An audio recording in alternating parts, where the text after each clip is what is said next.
अस्सलाम वालेकुम जी। सबसे पहले मैं आप लोगों का बहुत ज़्यादा शुक्रिया अदा करना चाहती हूँ जिस तरह कमेंट्स में आप मेरी हौसला अफजाई करते हैं और मेरी रेसिपीज़ को पसंद करते हैं। आज बहुत इजी तरीके के साथ आपको मैं देसी घी बनाना बताऊंगी और इस दुआ के साथ कि जहाँ रहें हंसते रहें और हंसाते रहें।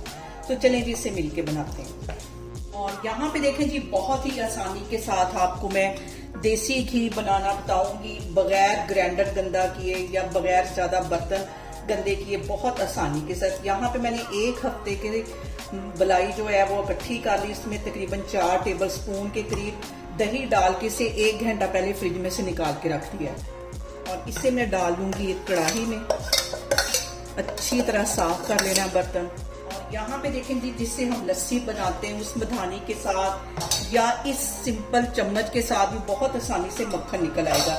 हल्के हाथों से हम इसको एक ही डायरेक्शन में इस तरह हिलाते जाएंगे। ज़्यादा से ज़्यादा 4 से 5 मिनट लगेंगे और हमारा जो मक्खन है वो तैयार हो जाएगा।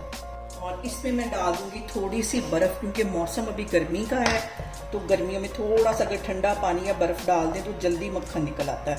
अब इसको मैं एक ही डायरेक्शन में हल्के हाथों से ऐसे मिक्स करती जाऊंगी और अभी देखें इसमें से मक्खन निकल आएगा। और यहाँ पे देखें जी ज़्यादा से ज़्यादा मुझे 3 से 4 मिनट हुए हैं और जो मक्खन है वो अलग हो गया है और जिसके अंदर लस्सी होती है वो अलग हो गई है। और यहाँ पे मैं ले लूँगी एक बाउल और उसके अंदर मैं डाल दूँगी थोड़ी सी बर्फ और पानी। इसके अंदर हम मक्खन निकालेंगे और यहाँ पे देखें जी मक्खन को इस तरह हम इकट्ठा करते जाएंगे बहुत आसानी से। ये देखें, ये देखें, ये सारा ही मक्खन मैं इस तरह इकट्ठा कर लेती हूँ, फिर मैं आपको दिखाती हूँ। और इसको मैं बाउल में डालती जाऊंगी ताकि इसमें से जो फालतू लस्सी है वो निकल जाए और सिर्फ मक्खन मक्खन रह जाए। और यहाँ पे देखें जी जो लस्सी थी वो मैंने बिल्ली को डाल दी है और ये वाला जो बटर है इसी कढ़ाई में डाल दूंगी। अच्छी तरह इसको साफ कर लिया मैंने 2 पानियों में और ये इसके अंदर चली जाएगी। और यहाँ पे देखें जी मक्खन को मैंने देसी घी बनने के लिए चूल्हे पे रख दिया है। ये जो साइडों पे सारा बटर लगा हुआ है अभी ये मेल्ट होके अंदर आ जाएगा और ये जो मधानी के अंदर लगा हुआ है ये भी सारा मेल्ट होके कढ़ाई के अंदर चला जाएगा।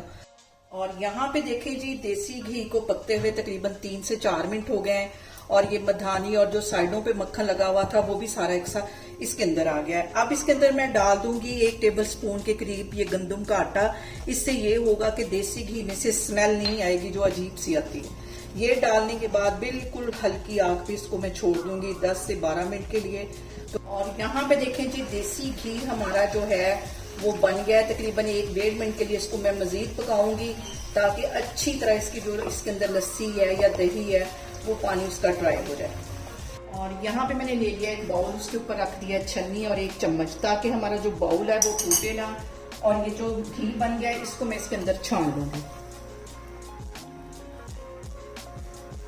देसी घी हमारा बन गया। ये चम्मच मैंने इसलिए रखा था ताकि जो बाउल है वो टूटे ना, क्योंकि ऑयल बहुत गर्म था। और यहाँ पे देखें जी बहुत ही आसानी से कुछ मिनटों में हमारा देसी घी बन के तैयार हो गया है। इसे मेरे तरीके से बनाएं और मुझे कमेंट्स में बताएं कि आपको मेरी वीडियोस मेरी रेसिपीज कैसी लगती हैं। और मेरी वीडियोस को ज्यादा से ज्यादा शेयर करें और मुझे सब्सक्राइब करें और अपना बहुत सारा ख्याल रखें। इंशाल्लाह ताला मैं एक और वीडियो में आपके सामने आऊंगी। अल्लाह हाफिज।